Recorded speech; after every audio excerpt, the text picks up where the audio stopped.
Jó imolava 10 animais. 10 animais. E ele imolava esses animais, tentando santificar a vida de cada um dos filhos, porque ele ficava sempre preocupado que naquelas festinhas que eram promovidas na casa de um e de outro, eles pudessem extrapolar as regras e blasfemar contra Deus. E a motivação dele não era uma motivação correta, era uma motivação equivocada, porque ele não fazia aquilo para adorar a Deus, ele não fazia aquilo para bendizer a Deus, ele não fazia aquilo para agradecer a Deus pela família que Deus havia lhe dado. Ele fazia aquilo com medo, motivado pelo medo dos seus filhos terem blasfemado contra Deus. Então era um sacrifício religioso que na verdade não comungava com aquilo que Deus havia feito por ele. Se ele fizesse aquilo para adorar, bendizer, magnificar, exaltar o nome do Senhor pela maneira como Deus abençoara a sua casa, seria uma outra coisa, mas ele estava motivado pelo medo. Você vai perceber na frente o resultado disso, de maneira que mesmo ele com uma motivação errada, ele fazia a coisa certa, porque ele queria se precaver. Havia uma preocupação intrínseca no ser de Jó, no sentido de que ele pudesse evitar qualquer sorte de descontentamento da parte de Deus com ele, qualquer sorte de catástrofe, qualquer sorte de adversidade, de contratempo, de reverso. Por isso ele levantava todos os dias para evitar isso. E Jó sabia que a vida tem cara e coroa, a vida tem frente e verso, e ele se preparou para, se porventura ele fosse tomado de assalto por qualquer tipo de circunstância diversa, por qualquer tipo de adversidade, por qualquer tipo de contratempo, por qualquer tipo de revés, por qualquer tipo de decepção, de frustração, de desencanto, de desapontamento, ele não iria avalizar o que Satanás havia o acusado. Satanás havia o acusado de que a filosofia religiosa dele estava fundamentada no ter, ou seja, porque Deus havia lhe abençoado, e aí ele procedia daquela forma.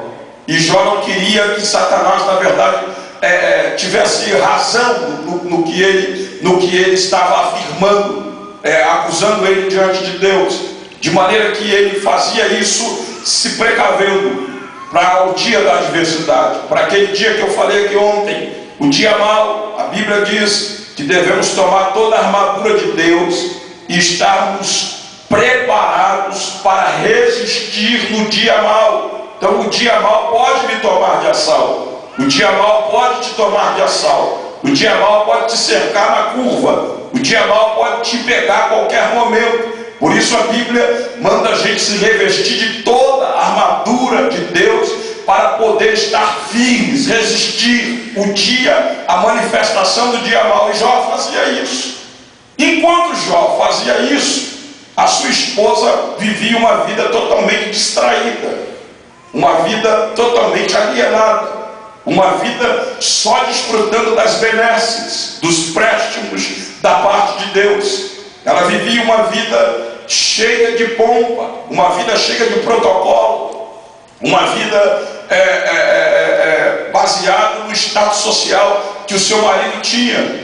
Ele era o maior do Oriente. Obviamente que ela desfrutava de bens, ela desfrutava de recursos, ela desfrutava de toda sorte de roupa de grife, roupa de marcas. Ela andava muito bem produzida, muito bem maquiada. Ela desfrutava das bênçãos que Deus havia manifestado no seio da sua casa, e ela nunca se preocupou com a possibilidade de um dia o dia mau se manifestar na história da existência dela. Enquanto Jó estava levantando de madrugada, dizendo: talvez um dos meus filhos tenham blasfemado contra Deus e eu preciso sacrificar este animal por aquele, e preocupado, ela está nem aí, está dormindo, está roncando. E chegava no outro dia e era a senhora, a madame, e só desfrutando do bom e do melhor, até que se manifestou o dia mau na história da família de Jó.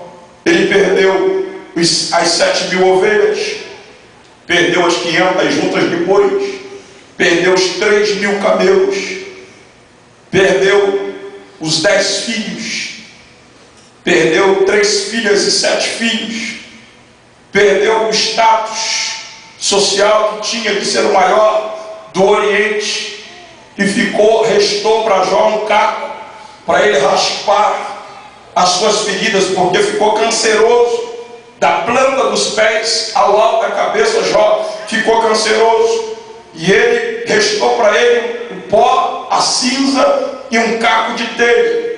E quando ele estava naquela situação desalentadora, naquela situação de falência, quando ele estava na bancarrota, quando ele estava praticamente nocauteado diante das circunstâncias adversas que afloraram na história da sua existência, a sua mulher, como não havia se preparado para aqueles maus momentos, olha para ele, e digo para vocês, não a depreciando, não pregando contra ela, porque eu não vivi o que ela viveu, você também não viveu o que ela viveu. Imagina você ter que fazer curativo num homem que está cheio de chagas, que está cheio de tumores pelo corpo, da planta do pé ao alto da cabeça, todos os dias gemendo no seu ouvido.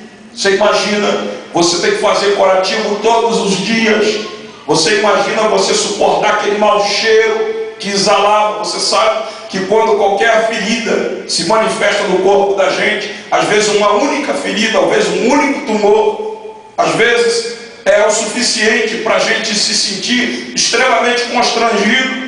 Você imagina, da planta do pé até o alto da cabeça está totalmente cheio de tumores, e a mulher todos os dias se levantava e ia lá fazer o curativo, tratar de Jó, até que um dia ela chutou o balde, até que um dia ela perdeu o controle emocional, e ela virou para Jó e disse: você ainda conserva a sua integridade a esse Deus? Eu já perdi a paciência, eu já não tenho mais condições emocionais, condições psicológicas, condições espirituais, diante deste quadro sombrio, obscuro, que tomou conta da sua vida. E aí ela propõe Jó ao suicídio. Ela diz: amaldiçoa esse Deus e trata de morrer, porque você não tem chance mais de sair deste quadro que você está. E aí Jó, eu estou ilustrando talvez sem força, totalmente debilitado, totalmente frágil, totalmente vulnerável, se sentindo minúsculo, impotente, porque os amigos foram embora. Quando as coisas vão de vento em polpa na vida da gente, a gente está cercado de pessoas para bater no ombro da gente, para abraçar a gente, para beijar a gente. Mas na hora que a coisa, principalmente quando se perde bens de caráter material, às vezes as pessoas que nos cercam em detrimento daquilo que a gente tem, não em detrimento daquilo que a gente é. Isso aconteceu com Jó, quando ele percebeu que não tinha mais amizade mais de ninguém. A única pessoa que cuidava dele era a própria mulher, e ela desistiu também de cuidar dele. Em vez dele entrar num processo de desespero descomunal, indescritível, ele pede ajuda talvez para ela, e diz: dá licença, filha, pelo menos me ajuda a levantar pela última vez. E ele com muita pouca força se levanta e olha para Deus e diz: Deus, eu sei que tu podes tudo, e nenhum dos teus planos pode ser frustrado na minha vida, em detrimento dessa crise que me tomou de assalto. Eu vim aqui nessa noite falar para a gente quebrada. Eu vim aqui nessa noite falar para a gente falida. Eu vim aqui falar para a gente decepcionada. Eu vim falar para a gente frustrada. Eu vim falar para a gente que perdeu casas. Eu vim falar para a gente que diminuiu os seus créditos. Eu vim falar para a gente que já está há 15, 20 anos na América e não consegue brincar, e que já fazem 15, 20 anos que não vê a mãe, que não vê o pai, que não vê o filho, que não vê o parente. Eu vim falar para a gente que está decepcionada, para a gente que está achatada, que está na lona, se sentindo nocauteada, e que o diabo colocou o dedo em riste no teu rosto e diz: eu te fali, eu te arrasei, eu acabei com você, dessa você não sai mais. Eu vim falar para você